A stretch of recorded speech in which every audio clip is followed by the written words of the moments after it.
अस्सलाम वालेकुम students, 10th class computer का हमारा आज का टॉपिक एक्सरसाइज के जो बाकी की प्रोग्रामिंग एक्सरसाइजेज हमारी रिमेनिंग है, जैसे कि एक्सरसाइज नंबर 5 to 7 आप की पॉइंट्स में देख रहे हैं, ये हम लोग सॉल्व करेंगे आज। इनको देखते हैं जी, इनमें कौन कौन से प्रोग्राम्स हैं और वो कैसे हमने सॉल्व करने हैं। सो स्टार्ट कर रहे हैं जी स्टूडेंट्स। सबसे पहले एक्सरसाइज नंबर 5 की बात करते हैं, जिसमें हमें ये कहा गया है कि write a program that takes as input the length of three sides of a triangle and tells whether it is a right angle triangle or not. For a right angle triangle, hypotenuse square is equal to base square plus height square. ठीक है जी, तो हमारे पास right angle triangle को check करने का formula क्या होता है? हाइपोटेन्यूज का स्क्वायर, बेस का स्क्वायर प्लस परपेंडिकुलर का स्क्वायर। तो सिंपल सी बात है स्टूडेंट, देखिए हमने ये तीनों साइडें जो है पहले तो हमने गेट करनी है यूजर के एंड से। उसके लिए हम लोगों ने सबसे पहले वॉइड में इनका अपना फंक्शन बना लिया और उसके बाद हम लोगों ने इन तीनों की इनपुट्स ले ली। कैसे इनपुट लेंगे जी? इनपुट के लिए डेफिनेटली स्कैनफ का फंक्शन आएगा, उससे पहले हम लोग इन वेरिएबल्स को डिक्लेयर कर लेते हैं। हाइपोटेन्यूज HIP, इसके अलावा बेस के लिए BASE पूरा लिख लेते हैं और परपेंडिकुलर के लिए PERP। ठीक है जी, ये तीन हम लोगों ने वेरिएबल्स गेट कर लिए। अब इन वेरिएबल्स को गेट करने के बाद हम क्या करेंगे? स्कैनफ के जरिए से, अभी तो सिर्फ इनको डिक्लेयर किया है, गेट करने के लिए हम लोग तीनों को इकट्ठा कर लेते हैं। Format identifier D, %D and %D। जितने वेरिएबल्स होंगे स्टूडेंट्स उतने ही फॉर्मेट आइडेंटिफायर्स यूज किए जाएंगे। मैं इसको क्लियर करके लिख दूं ताकि ये बिल्कुल प्रोमिनेंट हो जाए। देखें, %D एंड %D, जितने आपके पास वेरिएबल है उतने फॉर्मेट आइडेंटिफायर हम लोगों ने यूज कर लिए। Double quote, comma separator, and के साइन के साथ तीनों वेरिएबल्स आ जाएंगे जी। HIP, एंड के साइन के साथ BASE, एंड के साइन के साथ परपेंडिकुलर। लें जी, ये सारे हमारे बन गए। ये हम लोगों ने अपनी लाइन रेडी कर ली, तीनों की इनपुट ले ली। अब सिंपली क्या करेंगे, अगर तो ये तीनों का इस तरह का इनका स्क्वायर कैलकुलेट कर लेते हैं। चलें, स्क्वायर कैलकुलेट करने के लिए क्या करेंगे जी? B का जब स्क्वायर कैलकुलेट करना है तो इसके लिए ऐसे करते हैं कि हम सिंपल एक फॉर्मूला, एक लॉजिक लगाते हैं। मुख्तलिफ मेथड्स हो सकते हैं इसको करने के, लेकिन मैं आपको करवा देता हूं ऐसा, इसमें काम आपका आसानी से हो जाएगा। इफ हाइपोटेन्यूज, यानी कि जो वेरिएबल जैसे बनाया वैसे लिखेंगे ज्यादा बेहतर है, तो HIP लिख लेते हैं, and HIYP equals to base multiply by base bracket plus perpendicular multiply by perpendicular. ले जी, हमें कुछ भी कैलकुलेट नहीं करना पड़ेगा स्टूडेंट, ये बिल्कुल शॉर्टकट सा मेथड है। सॉरी, कंडीशन के बाद टर्मिनेटर नहीं आएगा। हाइपोटेन्यूज का square is equal to base square plus perpendicular square. अगर तो है तो हम लोग सिंपली क्या प्रिंट करवा देंगे जी? प्रिंट F,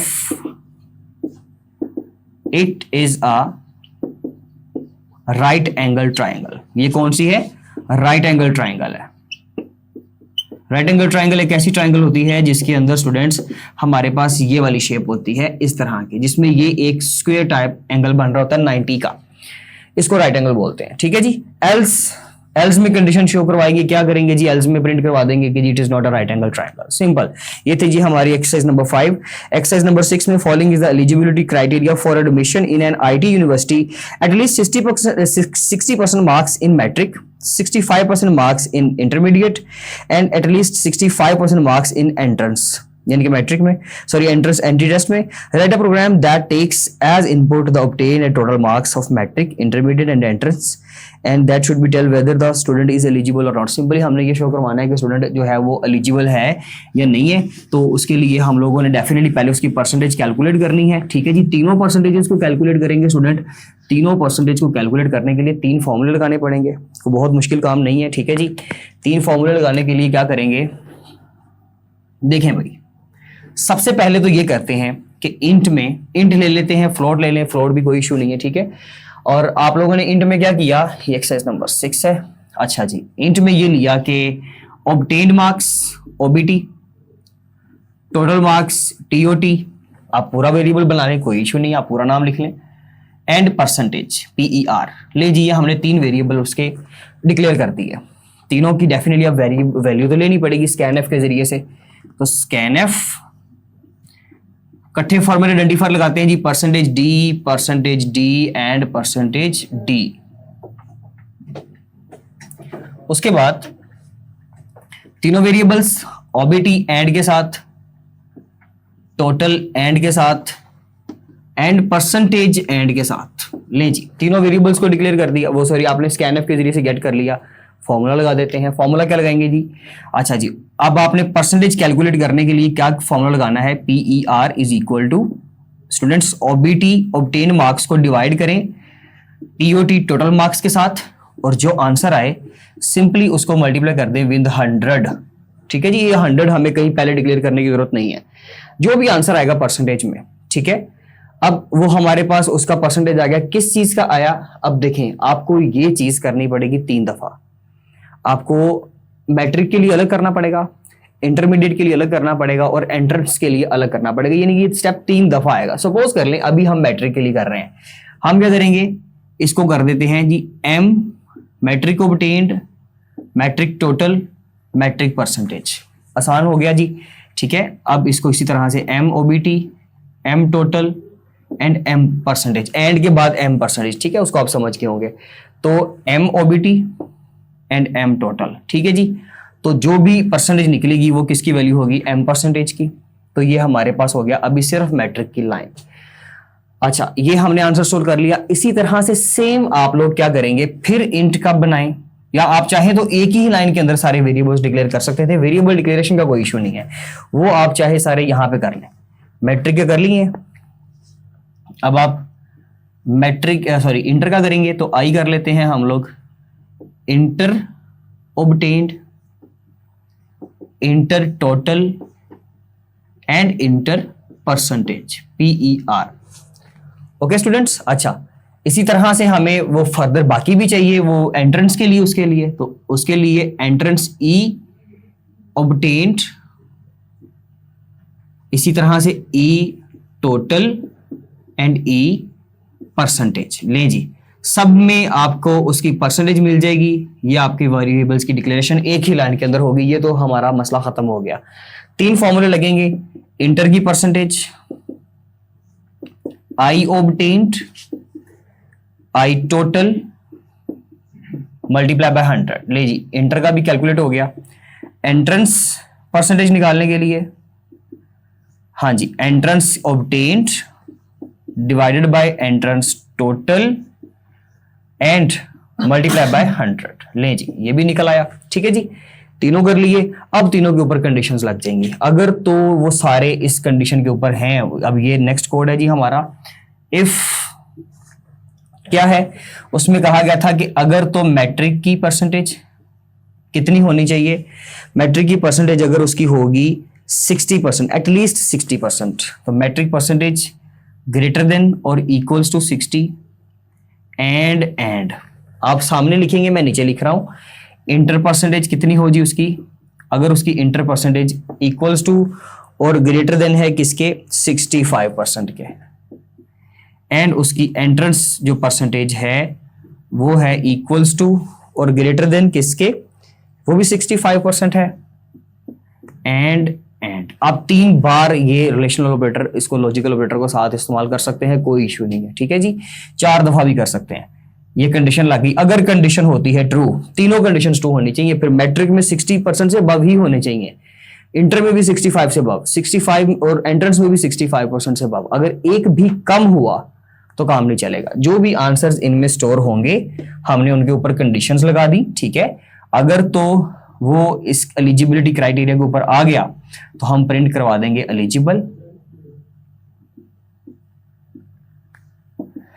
अगर कंडीशन ट्रू हुई तो ये लाइन चलेगी, एल्स अगर नहीं तो हम प्रिंट एफ करवा देंगे, print f no, not eligible या नॉट एलिजिबल। चलें कर लेते हैं। ले जी, ये आपका प्रोग्राम बन गया। एक्सरसाइज नंबर जो थी आपकी 6 एंड एक्सरसाइज नंबर 7 जो है, write a program that calculates the bonus an employee can get on the following basic. उसमें सैलरी है जी उसकी, और एक्सपीरियंस विद कंपनी है उसका, कितना साल का एक्सपीरियंस है, बोनस टास्क है एंड बोनस है उसका। The program should takes as input the salary, experience and number of bonus task of the employee the program should display the bonus on screen. Simple आपने bonus बताना है, इनमें से जो record चलेगा उसके अगेंस्ट का बोनस आप लोगों ने शो करवा देना है। ये कोई बहुत मुश्किल प्रोग्राम नहीं है, इसका मैं आपको बताता हूँ जी क्या हल है। देखें